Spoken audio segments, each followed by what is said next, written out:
Frederico, você agora tem 15, 20 minutos para fazer comentários e nos dizer como em 10 ou talvez menos, 5 anos, nós podemos transplantar essa experiência para o Brasil. É uma coisa tranquila, fácil, e eu tenho certeza que você será capaz de nos explicar como fazer. Obrigado. Na verdade, você...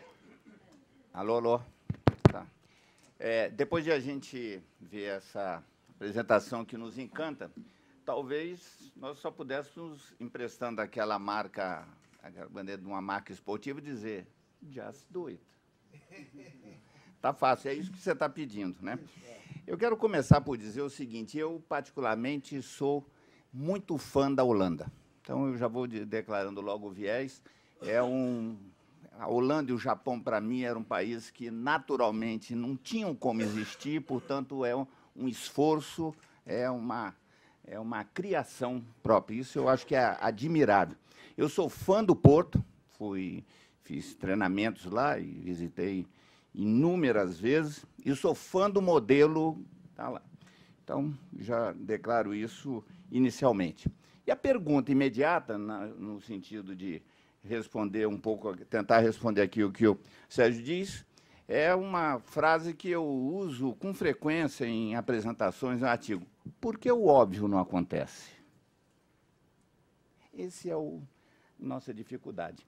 E eu diria que o Porto de Roterdã talvez seja, na comunidade portuária brasileira, o porto mais conhecido. É difícil alguém do primeiro, segundo escalão que não tenha visitado o Porto de Roterdã, no mínimo umas 2 vezes, até, às vezes, o terceiro escalão. E é uma referência, é um benchmarking. Toda vez que se fala é Roterdã, Roterdã, é a primeira palavra que vem à mente. E aí eu invoco aquela música do Beto Guedes, eu diria, a lição sabemos de cor, só nos resta aprender. Eu acho que essa é a nossa grande dificuldade. E eu selecionei aqui 5 cenas brasileiras e eu quero enunciá-las para depois mostrar como isso não aconteceria em Roterdã. E isso mostra a distância que nós estamos para que isso aconteça. E das dificuldades que o Porto Central está enfrentando e certamente enfrentará. Santarém, Pará, 2013, julho. O diretor do DENIT faz um passeio a pé, encontra uma fila de caminhão de 3 quilômetros e diz definitivamente, no evento que estava, que era impossível alargar, não havia como alargar a avenida.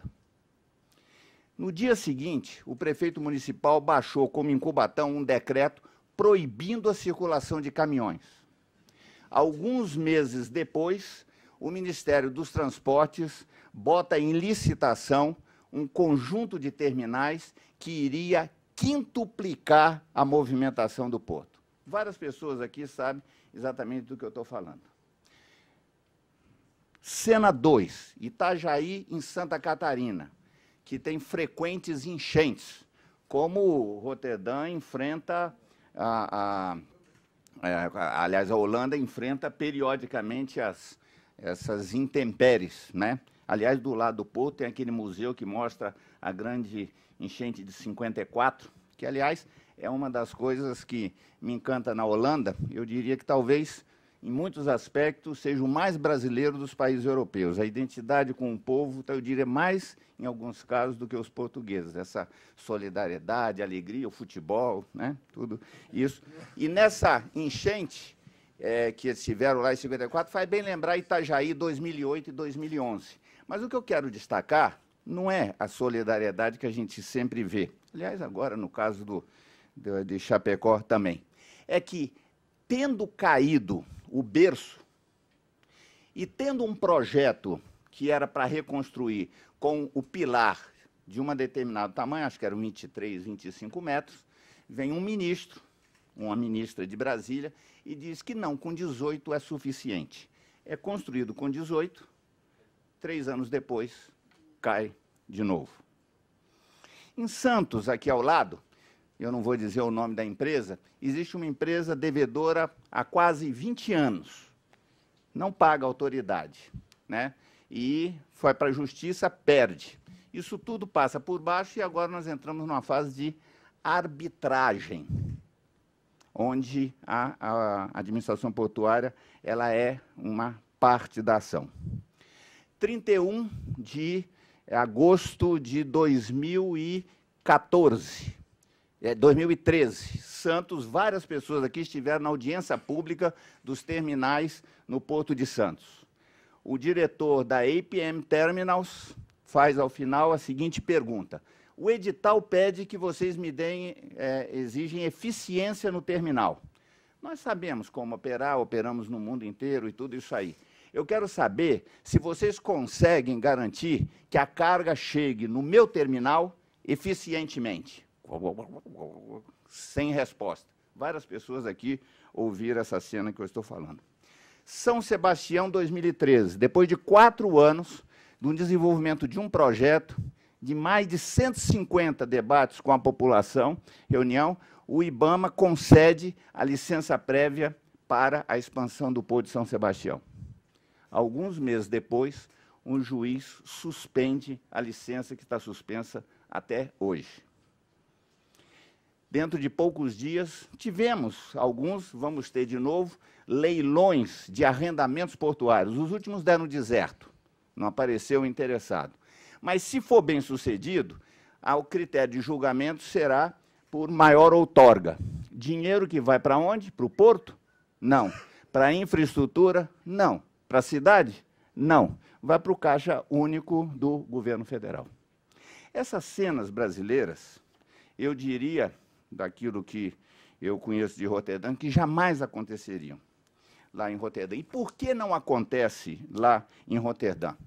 Eu diria que, quando eu vejo a apresentação e quando eu visito Roterdã, não é tanto o hardware que me emociona. Tudo que é possível tirar fotografia é bonito, mas não é isso que faz a diferença, a meu juízo. Nem mesmo a tecnologia. Os terminais de primeira linha no Brasil estão praticamente up-to-date com o que existe no mundo, em termos de operação, em termos de eficiência. Não é essa a grande diferença. Então, eu diria, em princípio, sim, tudo que der foto, não é isso que faz a diferença. Eu quero olhar é o que está por trás. A primeira coisa, que na apresentação do René, ele chamou o que ele apresentou de porto. Mas, objetivamente, vocês não viram exatamente um porto. O que vocês viram aqui é uma mega infraestrutura que tem um porto, que tem sistemas de transporte que conectam, tem unidades industriais e tem empresas prestadoras de serviço. Essa coisa que ele apresentou, ele chamou de porto. Mas isso, na literatura, se diz é o porto de terceira e quarta geração, é uma coisa muito diferente do que nós temos no Brasil. E porque por trás disso existe um conceito que eles têm, mas não é exclusivo da Holanda, ele pode ser considerado o norte da Europa, que é ver o porto como instrumento ou agente de desenvolvimento regional. Esse é o conceito que preside tudo mais que a gente vê. Então, o porto, ele não é apenas uma unidade ou um equipamento para transporte, de embarque e desembarque. Ele tem uma dimensão econômica e uma dimensão social. E toda a cabeça deles gira em relação a isso. Eu quero detalhar alguns pontos. Então, nós não vimos um porto, nós vimos um instrumento de desenvolvimento regional. E aí, nós vamos ver uma questão central, que é a intermodalidade. Ele apresentou ali, rapidamente, nós vimos, quando ele fala do acesso interior das cargas, ali eles têm hidrovia, ali eles têm ferrovia, e construíram, no passado não muito distante, uma linha exclusiva, Betuwe Line, para levar as cargas de Roterdã para o centro da malha ferroviária europeia, a Betuwe Line, para competir com Roterdã, com Hamburgo, que já está no centro da malha. Então, é mais ou menos o seguinte: Roterdã está do lado do mar, ele é aquaviariamente muito superior, logo, logo eles chegam na UK, na Inglaterra, eles estão avançando, não é isso? Mas, ao contrário, Roterdã, que é o concorrente dele, está a 120 quilômetros interior, Hamburgo está a 120 quilômetros e está no coração da malha ferroviária. Então, eles implantaram a Betuwe Line, uma linha ferroviária de carga super eficiente. Então, isso tudo faz parte do planejamento dele e passa mais ou menos despercebido. Aqui no Brasil não é assim. Tem a turma do porto, que está aqui no Ministério, a turma da ferrovia, a turma da rodovia, e são agências, inclusive, diferentes. Ou seja, só por acaso vai dar certo. Então, os desencontros que nós temos, como eu mostrei em alguns desses exemplos, decorrem dessa completa separação que a gente tem. No caso deles, eles mostraram esse planejamento, mas se nós formos nos demais portos, nós vamos ver coisa parecida. Por quê? Porque a Europa tem um planejamento superior, que é o tal do White Paper, que é da Comunidade Europeia. E aí é interessante, esse planejamento, ele acaba se inserindo dentro desse planejamento mais geral, que é muito interessante. A primeira coisa que destaca na expressão do TEN-T, do White Paper, é que ele começa por enunciar objetivos. Grande novidade. No Brasil, nós fazemos planejamento juntando projetos, embrulhando para presente e rotulando de plano. Não é assim que eles fazem. Eles começam enunciando, até 2050 transferiremos 50% das cargas e dos passageiros dos modos terrestres para os modos aquaviários. Reduziremos as emissões. Então, eles enunciam os objetivos e os projetos têm que atender esse objetivo, detalhado a nível sistêmico e a nível regional, como é o caso de Roterdã. Portanto, isso tem uma coerência, não é uma coisa que nasceu da cabeça de alguém de plantão naquele momento. E uma outra coisa curiosa, eles têm metas. Ah, grande novidade! Ou seja, eles estabelecem metas intermediárias. Então, uma das metas de Roterdã é que eles vão aumentar a participação do acesso hidroviário, do acesso ferroviário, tem lá os números direitinho, tá certo? Meta a gente não tem, e quando tem a gente dobra, tá certo? Não é isso? É uma novidade. Uma outra coisa curiosa que eu acho importante é o tratamento ambiental, a começar de que eles não usam a expressão licenciamento ambiental. Isso é muito particular no Brasil. Isso é um pouco da ideia da autoridade. Sim e não, a lá Nero. Lá não é assim. Existe a autoridade ambiental, que participa do projeto para que o projeto nasça bem nascido. É completamente diferente. Eu não faço um projeto para depois ser julgado e apreensivamente aguardar, vai ou não vai sair. Ele nasce bem nascido. E ele tem conceitos importantes. Não é aquilo de que o projeto reduz, ele tem todos os benefícios, mas cortou 15 árvores aqui, não vai ser aprovado. Não, não é assim. Porque a boa prática do licenciamento ambiental, agora falando, ele envolve as 3 dimensões, o econômico, o social e o ambiental. E é para isso que eu tenho mitigações e compensações, porque eu posso admitir, como foi o caso da Beethoven Line, projetos que podem ter algum dano ao ambiente em troca de enormes benefícios, compensações e mitigações. Tá certo? Então, esse é um outro conceito. E mais uma questão crucial. Está tudo na nossa legislação e não é cumprido. Eles fazem um cotejamento do implantar o projeto versus o não implantar. E a Beethoven Line é um exemplo. O primeiro trabalho que foi feito da Beethoven Line, a avaliação era negativa. Mas fizeram a avaliação de não implantá-la e constataram que a sua não implantação era mais negativa do que sua implantação. E aí ela foi implantada. Tá certo? Eu digo que esse é o melhor exemplo de que menos com menos dá mais. Quer dizer, ela foi viabilizada porque a sua não implantação seria mais danosa, inclusive, ao meio ambiente. Esses conceitos, curiosamente, estão na nossa legislação e nós não seguimos. Outra coisa. Eu encerro. Go ahead.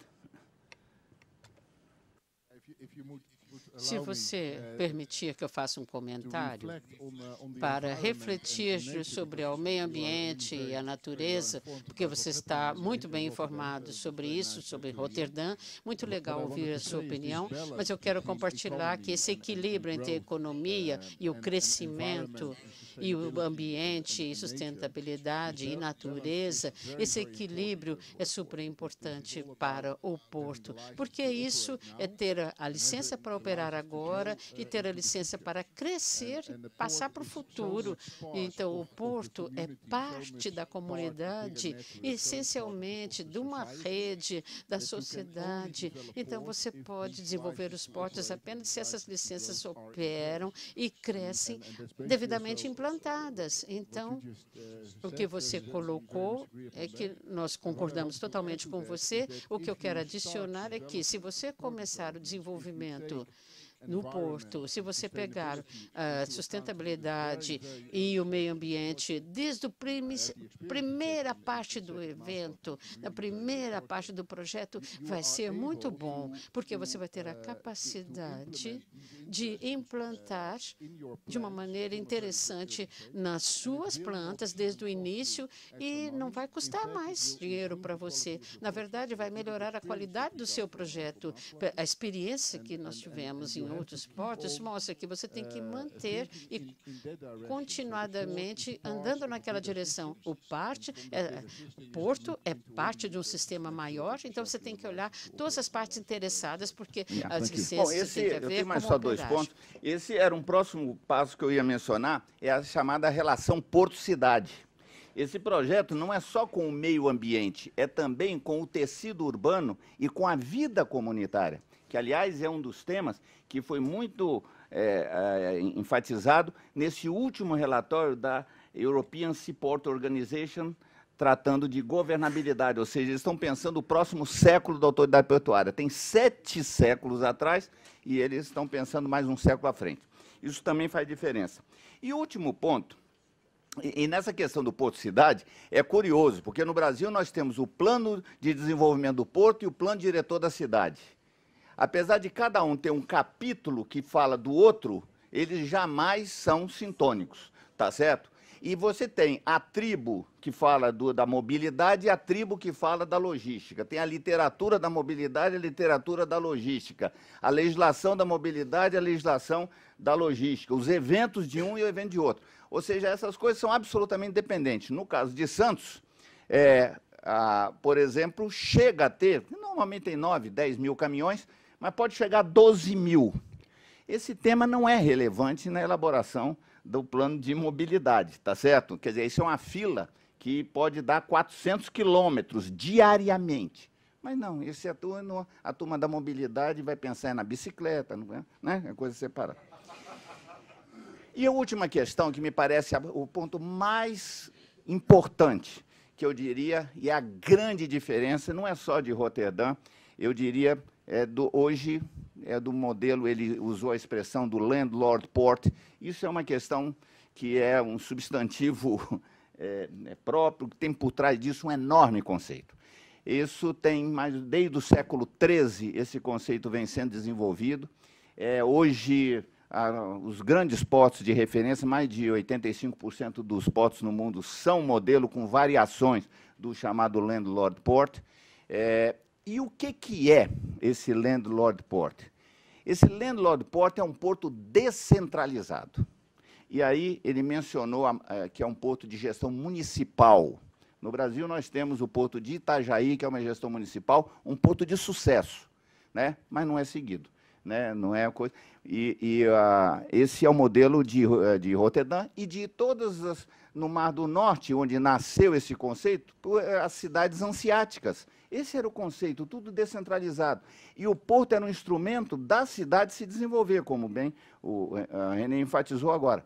Então, é gestão municipal. E eu confesso que até fiquei um pouco surpreso. Eu sei que tem lá o Ministério das Águas, mas toda vez que eu passo em Roterdão, enfim, quando eu vou, eu não ouço sequer a palavra Holanda. É raro.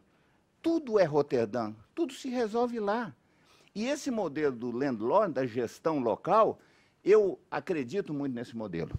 Mas aqui o nosso é absolutamente o contrário. O processo decisório nosso todo é Brasília.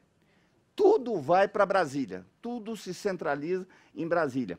O que faz com que as administrações portuárias se tornem até preguiçosas e irresponsáveis. Ah, não, fala. Lá não. Lá você tem negociação.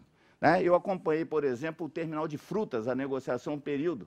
Né? Aquela experiência lá tinha um terminal de contêiner, aí a autoridade portuária diz, não, o nosso plano, 2015, acho que era o plano para 2015, não, nós estamos fracos em frutas, queremos nos desenvolver em frutas. Então, esse terminal vai para cá. Aqui nós vamos fazer um terminal de fruta. Ah, então eu tenho um contrato. Não, é aqui o plano. Onde isso é possível no Brasil? Nós estamos longe disso. Nós temos autoridades sem autoridade. É isso que dá. Todas as questões, das mais simples, o tempo é curto, não dá para eu detalhar cada decisão estratégica. Da elaboração do plano, da feitura da licitação de arrendamento, da aprovação de salários, da aprovação de tarifa, todas as decisões estratégicas são tomadas em Brasília. É completamente diferente de Roterdã. E essa questão da negociação, você negocia, questão de corrupção é outro capítulo, tá certo? E isso vai ser aprovado pelo parlamento. É um modelo bem diferente do que a gente tem aqui no Brasil. Então, eu diria, aqui, a autoridade portuária, ela passa a ideia de que a autoridade, eu nem uso mais essa expressão, tá certo? Porque eu não tenho, mas nós não temos uma, nós temos um conjunto de, no mínimo, 8. E o curioso é o seguinte, cada uma dessas autoridades, alfândega, sanitária, ambiental, enfim, cada uma das 8, tem uma legislação própria, se reporta a um ministério diferente e a sua legislação normalmente se reporta a um capítulo diferente da Constituição. Depois nós queremos que dê certo. Tá? Então, eu diria, Sérgio, eu não tenho boas notícias, tá certo? Talvez é um pouco aquela ideia do camelô. Você vê a coisa maravilhosa, e eu sou totalmente identificado, mas eu não consigo reproduzir a mágica lá em casa, tá certo? Nós precisamos. A minha esperança é que, como nós estamos no Brasil, numa fase onde nós, de certa forma, os nãos já foram consensados e nós estamos bastante adiantados, nós estamos na fase agora de enunciar os sims. Então, quase todos os subsistemas sociais estão para ser repensados. Então, eu vejo este momento que nós estamos vivendo muito parecido com o movimento pós-constituinte, final dos anos 80, que gerou a lei de 1993. Então, eu tenho uma esperança de que nós, nesse rearranjo dos sistêmicos, o sistema portuário tenha um novo destino aqui. Obrigado.